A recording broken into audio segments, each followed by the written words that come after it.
या उसकी देह है और उसी की परिपूर्णता है। मतलब जो दिया गया कलीसिया के ऊपर, वो जो 5 प्रकार के लीडर थे वो कौन थे? परिपूर्णता का नॉलेज रखने वाले, स्वयं परिपूर्णता में जाने वाले। बात आई समझ में?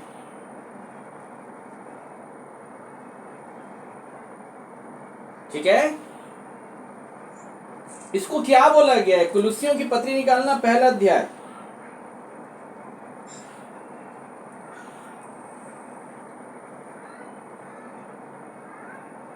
अठारह। वही देह अर्थात कलीसिया का सिर है। जो देह दिया गया है वो कौन है? कलीसिया का सिर। बात कुछ आ रही समझ में? जो कलीसिया को दिया गया है, इधर देखिएगा, ये 5 लोग दिए गए, वो कौन है? कलीसिया का सिर। वो सिर है। सिर है। Praise the Lord. कौन है वो? सिर है। सिर। वो सिर है। ये 5 लोग मसीह हैं। 5 लोग क्या हैं? मसीह हैं। बहुत ध्यान के साथ समझिएगा, इधर देखिएगा सब। ये कलीसिया है, ठीक है? ये क्या है? कलीसिया है। ये कलीसिया है। कलीसिया का मतलब होता है body of Christ. Body of Christ, मसीह की देह। किसकी देह? मसीह का सिर नहीं बताया गया है कलीसिया को, मसीह की देह बताया गया है। सब इधर देखिएगा। अब मैं आपसे पूछना चाहता हूं कि अगर इस देह का सिर नहीं होगा तो ये देह कुछ कर पाएगी? कोई काम की नहीं है। बात आई समझ में? तो अब इस कलीसिया के ऊपर सिर फिट किया गया। Praise the Lord. क्या फिट किया गया? सिर। लिखा है कलीसिया को दे दिया। क्या दिया? सिर दिया।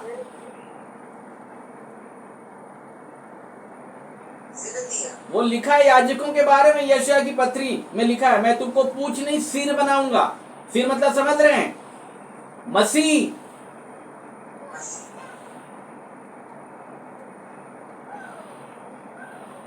ताकि ये शरीर को दिशा मिले। बताइए समझ में? ये शरीर को क्या मिले? दिशा मिले। अभी आप बैठे हैं, जूम मीटिंग सुन रहे हैं बहुत अच्छे से। आपका सिर आपके धड़ से लगा, इसलिए सिर अब अगर अलग कर दो, आप बोलो आपका धड़ सुने, तो धड़ कुछ नहीं कर सकता। नीचे की बॉडी कोई काम की नहीं है भाई साहब। ये बहुत बड़ा रहस्य है। बात आई समझ में? तो ये 5 लोगों को जो कलीसिया के ऊपर मसीह ने दिया, इसलिए दिया ताकि बॉडी में परफेक्शन आए। Praise the Lord. बात आ रही समझ? सिर का ठीक होना बहुत जरूरी है। बच्चे पैदा होते हैं, आगे बढ़ते हैं, उटपटांग हरकत वो करते रहते हैं अपने शरीर के द्वारा, हाथ के द्वारा, पैर के द्वारा, क्योंकि उनका जो सिर है, परफेक्शन यहां नहीं है। जिस दिन यहां परफेक्शन आता है, मैच्योरिटी जब यहां आती है, तो बॉडी भी मैच्योर हो जाती है।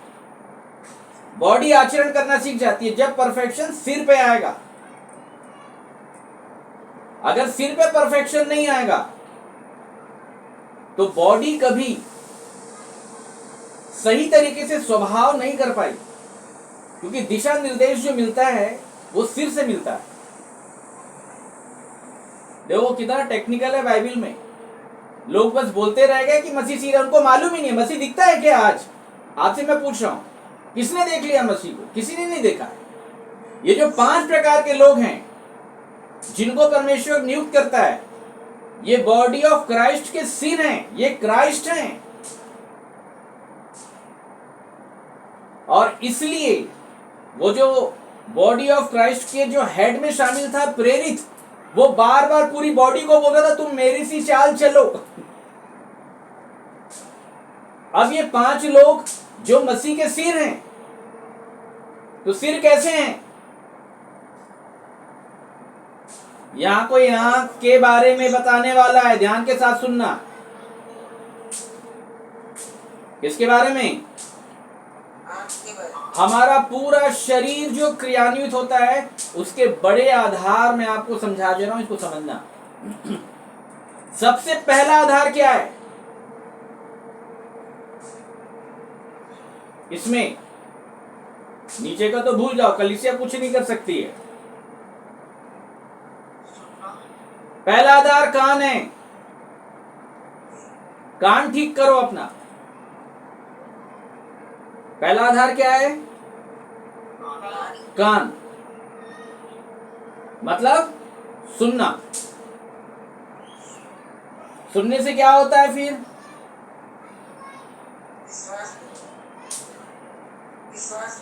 आंखें काम करती है। फिर क्या काम करती है? आंखें। बच्चा पैदा होता है, रोता क्यों है? टेक्निकली उसका रीजन क्या है कि कुछ साउंड आया है। क्या आया है? कुछ आवाज, और आवाज पहली बार आई है इसलिए रो रहा है। पहली बार माता के गर्भ से निकला ना, आवाज पहली बार आई है ना, इसलिए रो रहा है। तो ये साउंड जब आता है तो ये कान को एक्टिव करता है। सुनना बहुत ध्यान के साथ। किसको एक्टिव करता है? ये कान को एक्टिव करता है।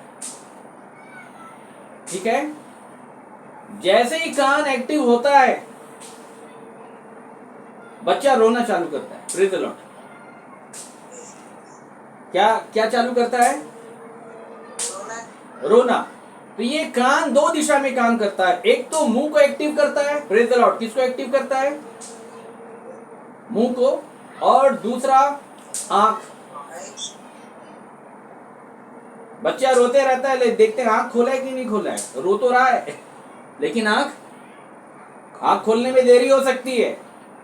इसलिए बाइबल में आंख खोलने के विषय में लिखा है। लेकिन प्रभु यीशु मसीह ने पहले क्या बोला? जिसके सुनने वाले कान हो सुन ले, क्योंकि जो सुनेगा वही रोएगा, वही देखेगा। मैं तेरी आंखों के सामने सब बातें अलग अलग करके दिखाऊंगा, और जब दिखाऊंगा तो तू समझेगा। तो ये 5 लोग बड़े पावरफुल हैं भाई साहब। कुछ आ रही समझ में? यही 5 लोग आपको ये बता सकते हैं कि मसीह के मस्तिष्क के अंदर, दिमाग के अंदर, किसके अंदर? दिमाग में क्या चल रहा है। वो ज्ञानेंद्रियां बताएंगी। कौन बताएंगी? ज्ञानेंद्रियां बताएंगी। बात आई समझ में? ये वो 5 लोग, प्रेज़ द लॉर्ड। ये वो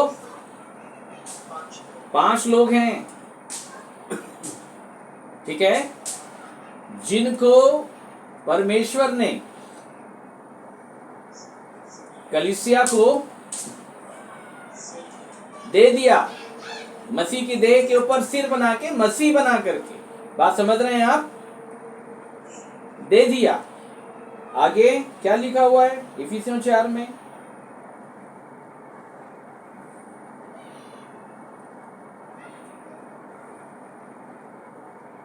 चार का 11 पढ़ें, 11-12।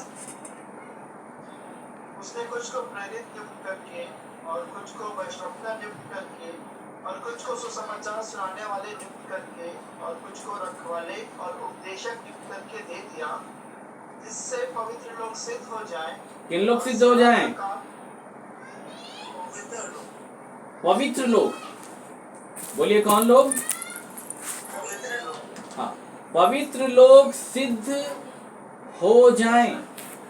अब बताओ, ये 5 प्रकार की सेवा, ये 5 प्रकार के लोग किसको दिए गए हैं? पवित्र लोग को दिए गए, और किसी को नहीं मिले हैं भाई साहब। आप बोलो सब जगह है, तो सब जगह नहीं है। ये ढांचा सब जगह नहीं। और याद रखिएगा, जहां भी ये ढांचा है वहां मसीह के दिमाग के बारे में बात होगी। किसके बारे में? मसीह क्या सोचता है, उसकी इच्छा क्या है, क्या कुछ चलता है, सब कुछ तो दिमाग में होता है। कहाँ होता है? सब कुछ दिमाग में। बात आई समझ में? तो वहां से ये प्रेरित, भविष्यवक्ता, सुसमाचार सुनाने वाले, रखवाले, उपदेशक, ये सब बताना फिर चालू करते हैं। और तब उसके बाद कलीसिया क्या होती है? सिद्धता की ओर जाती है, क्योंकि काम ही यही है इनका। जैसा तुम्हारा बुलाने वाला सिद्ध है, तुम भी सिद्ध। तो जिसने परमेश्वर की सिद्धता रूपी परिपूर्णता को हासिल किया, वो कलीसिया को भी उसी परिपूर्णता में लेके आएगा। बात आ रही समझ में? वो उसी दिशा में लेकर के आए। तो उसी दिशा में प्रभु यीशु मसीह लेके जाना चाहता है। बात आई समझ में? परिपूर्णता कौन सी दिशा में? परिपूर्णता। और अगर तुम्हारे पास परिपूर्णता नहीं है तो तुम भूल जाओ, तुम स्वर्ग नहीं जाओगे, क्योंकि साफ लिखा हुआ है। जितने लोग मार्ग में यात्रा में निकले हुए थे, परमेश्वर उनसे प्रसन्न नहीं हुआ। क्यों नहीं हुआ? क्योंकि उनके पास परिपूर्णता नहीं थी।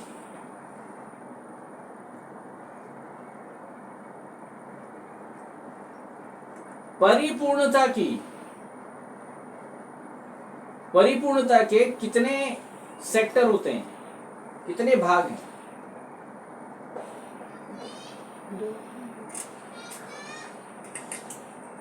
चलिए थोड़ा और कठिन करते हैं इसको। कुलुस्सियों की पत्री 2 अध्याय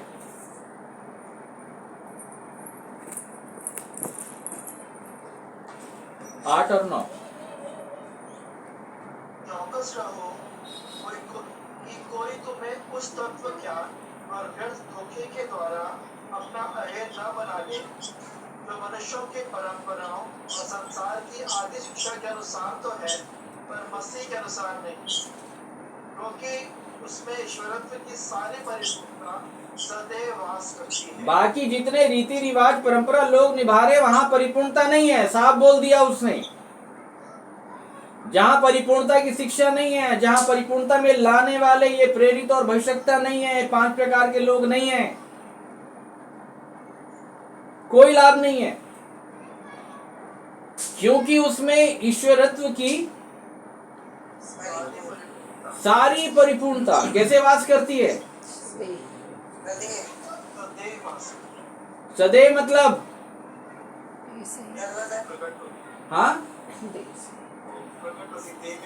हाँ विथ बॉडी। परिपूर्णता शब्द केवल आत्मा के लिए नहीं आया है। मैंने इसलिए आपसे पूछा कि परिपूर्णता के कितने भाग हैं, तो परिपूर्णता के 3 भाग हैं। पहला भाग है आपका मन, आपकी आत्मा। आत्मा में परिपूर्णता आनी चाहिए। फिर दूसरा भाग है आपका प्राण, और तीसरा भाग जो आखिरी में आता है वो है आपकी बॉडी।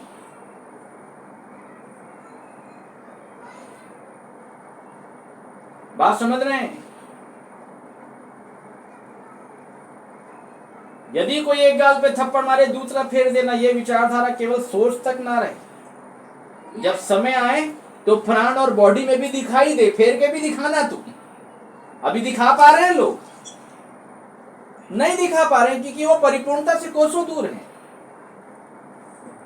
मैं ये समझता हूं कि आत्मा में भी परिपूर्णता का कोई अंश नहीं है, क्योंकि जिनके आत्मा में परिपूर्णता का अंश होता है, वो गलत बात करने के बाद में माफी मांगते हैं कि मैं गलत बोल दिया, क्योंकि बाइबल ये नहीं सिखाती। और तब ये बात साबित हो जाती कि कहीं ना कहीं वो आत्मा में परमेश्वर को प्रसन्न कर रहा है, इस बात को मान करके कि नहीं, प्रभु गाल फेरना है, जैसे के साथ ऐसा नहीं करना है। वो मैंने आवेश में आकर के, मैंने क्रोध में आके बोल दिया। परमेश्वर इन बातों को समझता भी है कि मनुष्य का क्रोध परमेश्वर के धर्म का निर्वाह नहीं कर सकता। लेकिन अगर कोई आत्मा में इस रीति का मानने वाला है तो वो रियलाइज करेगा, ये प्रकट होता है कि कहीं ना कहीं वो इस रीति का मानने वाला है। उससे भूल चूक हो गई, कोई दिक्कत नहीं है, भूल चूक हो गई तो आओ फिर से। इसलिए लिखा है मैं क्षमा कर दूंगा। भूल चूक जो लोग तंबू में जाते थे बलिदान लेकर के, याजक किसके लिए चढ़ाता था? तो लिखा है अपने भूल चूक के लिए, क्योंकि उसको मालूम है कॉन्सेप्ट बोलता कुछ और है, मैं कर कुछ और गया हूं, लेकिन मुझे वो नहीं करना है, वो उसको भूल चूक बोलते हैं। तो ये बातें इस बात को दिखाती कि कहीं ना कहीं तुम मन से उसके उपदेश के मानने वाले, जो रोमियो की पत्री में लिखा है, मन से, तन से नहीं, तन तो दूर है। तो जो कोई मन से इस उपदेश को मान रहा है तो मन में परिपूर्णता हो गई, प्रेज द लॉर्ड, ठीक है। और मन से उस उपदेश को मानते मानते मानते मानते, लिखा है दुख उठाते उठाते जो लोग प्राण को वेदी पे चढ़ा देंगे, तो प्राण में भी परिपूर्णता आ जाएगी, क्योंकि शरीर का प्राण लहू में रहता है और उसे मैंने तुम्हें वेदी में चढ़ाने के लिए दिया है, तो तुम्हारे प्राण में भी परिपूर्णता आ जाएगी। और फिर आखिरी में मर के जी उठने के बाद लिखा है ना कि जब वो मर के जी उठा, तो जब ऊपर उठाया गया तो सब कुछ परिपूर्ण करने के लिए, क्योंकि उसकी देह में भी परिपूर्णता आ गई, प्रेज द लॉर्ड। अब वो तुम्हारी देह प्राण आत्मा सबको परिपूर्ण कर सकता है भाई साहब। बात आ रही समझ में? परिपूर्णता बस केवल मन तक नहीं होनी चाहिए। केवल मन फिराने वाले लोग स्वर्ग नहीं जाएंगे। मन के बाद देह अर्थात हृदय फिराव की बात लिखा हुआ है 2 कुरिन्थियों 4 में, जब उनका हृदय फिरेगा। क्योंकि याद रखना, जिनको प्रभु यीशु मसीह सुसमाचार सुना रहे थे ना यूहन्ना 8 में, वो लोग भी मन फिराव के अनुभव में थे, लेकिन मन से वचन हृदय में ट्रांसफर नहीं हो रहा था। इसलिए प्रभु यीशु मसीह ने उनको कहा, मैं जानता हूं तुम अब्राहम के वंश के हो, तो भी मेरा वचन तुम्हारे हृदय में स्थान नहीं पा रहा है। बात कुछ आ रही समझ में? और मन से हृदय में अगर ट्रांसफर होगा, क्योंकि न्यू नियम का, ये न्यू टेस्टमेंट का जो नए नियम का जो कॉन्सेप्ट है, वो मन से हृदय में ट्रांसफर करने वाला कॉन्सेप्ट है। उन दिनों के बाद इस्राएल के घराने से जो मैं वाचा बांधूंगा, अपनी व्यवस्था उसके मन में डालूंगा, और फिर मन के बाद उनके हृदय में लिखूंगा, बोलता है। और हृदय में अगर लिखा गया तो आपका पूरा शरीर हृदय के द्वारा चलता है। किसके द्वारा चलता है? याद रखिएगा। और हृदय अगर ठीक होगा तो इसी हृदय के द्वारा प्रभु यीशु मसीह का खून आपकी पूरी बॉडी तक पहुंचाया जाएगा, और इसी प्रभु यीशु मसीह के ब्लड के अंदर में नियम कानून आज्ञाओं को मानने वाली ताकत है। सब होने लग जाएगा ऑटोमेटिक। बात समझ रहे हैं? और जब उसका खून आ जाएगा, उसने परिपूर्णता में लाने के लिए अपना खून दिया है। अब तुम हवा हवाई बात करते रहो, उससे क्या होना जाना है? बोले प्रभु आप मेरे को अपने लहू में घेर लो, ये क्या होता है? ये तो हमको आज तक समझ में नहीं आया। बोले घेर लो, सर्कल में ले लो, ये तो हमको आज तक समझ में नहीं आया। मुझे ऊपर से लेके नीचे तक नहला दो, आज तक नहा पाया? नहीं मिलेगा, नहीं मिलेगा। ब्लड नहीं मिलता किसी को। जिसको ब्लड मिल जाता है, जिसके जीवन में ब्लड आ जाता है, उसके जीवन में परिपूर्णता आ जाती है, क्योंकि प्रभु यीशु मसीह के ब्लड के अंदर परमेश्वर का नेचर है, उसका स्वभाव है, उसकी परिपूर्णता है। जैसे तुम्हारे खून के अंदर में पाप की परिपूर्णता है, ठीक उसी प्रकार प्रभु यीशु मसीह के खून के अंदर जीवन की परिपूर्णता है, परमेश्वर के स्वभाव की परिपूर्णता है। स्वभाव है, नेचर है। अभी जो आपके अंदर पाप का स्वभाव है, जो पाप का नेचर है, नेचर समझिए, नेचर सीखना नहीं पड़ता है, जन्मजात होता है। सांप को डसना सिखाया नहीं जाता, जन्मजात है। बच्चा भी पैदा होता है, झूठ बोलना सिखाने की आवश्यकता नहीं है। थोड़ा बड़ा होने दो, झूठ बोलेगा। थोड़ा बड़ा होने दो, क्रोध करेगा। थोड़ा बड़ा हो जाने दो, गाली बकेगा। थोड़ा बड़ा हो जाने दो, पान ठेले तक जाएगा वो। थोड़ा बड़ा हो जाने दो, शराब को भी हाथ लगा सकता है वो। ये पाप का स्वभाव है, जन्मजात प्रक्रिया। और ये आपके खून के अंदर है, ये आपका नेचर है। आप अपने नेचर को नहीं बदल पाओगे, क्योंकि आप इस नेचर के बंधन में हो। बात कुछ आ रही समझ में? आपके खून के अंदर जो नकारात्मक स्वभाव है वही आपके देह में प्रकट होगा। आप चाह रहे हो कि प्रभु यीशु मसीह का जीवन प्रकट हो जाए, तो जीवन आया ही नहीं ना भाई साहब, तो प्रकट कहां से हो? अब वर्षों बीत गए, तुम प्रयास करते रहो, तुमको टेक्निकल बातें आज तक समझ में नहीं आई, तुम प्रयास करते रहो करते रहो करते रहो, वो नहीं मिलेगा जीवन। लेकिन जब ब्लड आता है, बोलिए क्या आता है? ब्लड आता है, और जब उस खून के द्वारा मेरा हृदय चलायमान होता है, समझ रहे हैं, और उसी हृदय के द्वारा प्रभु यीशु मसीह का पूरा ब्लड जब मेरे शरीर के संपर्क में पूर्ण रूप से आ जाता है, तब उसमें जीवन है, स्वभाव है। अब मेरे शरीर में वो स्वभाव आ जाएगा। फिर बात आ रही समझ में? अब मेरे शरीर में वो स्वभाव आ जाएगा, तो वहां तक जाना पड़ेगा। यहां तो किसी को मालूम ही नहीं है कि ब्लड कब आता है, किसी को नहीं मालूम है ब्लड कब आता है, नहीं मालूम है किसी को। खून कब मिलता है प्रभु यीशु मसीह का, नहीं मालूम किसी को। लोग अनर्गल बात जरूर करते हैं, बोले मैं उसके लहू से धुल गया, मैं उसके लहू से ये हो गया। भैया धुल गया तो गंदा क्यों दिख रहा है?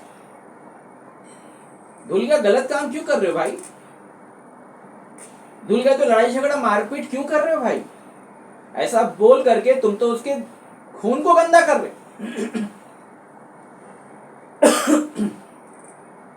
किसको गंदा कर रहे? उसके खून को तुम गंदा ठहरा रहे। और इसलिए हम संसार में भी देखते हैं कि कोई बहुत ज्यादा बुद्धिजीवी है या सामाजिक व्यक्ति है, उसका बेटा अगर गलत काम कर देता है तो समाज के लोग बोलते हैं अरे तेरे पिताजी तो ऐसे नहीं है, तू ये काम कैसे कर रहा है, और तू अगर ये काम ऐसा कर रहा है, तू ऐसा ये काम करके तो अपने पिताजी के नाम को खराब कर रहा है। तो पिताजी का दुश्मन समाज नहीं है, पिताजी का दुश्मन वो हटीला और दंगैत बेटा है जो उसके नाम को खराब कर रहा है।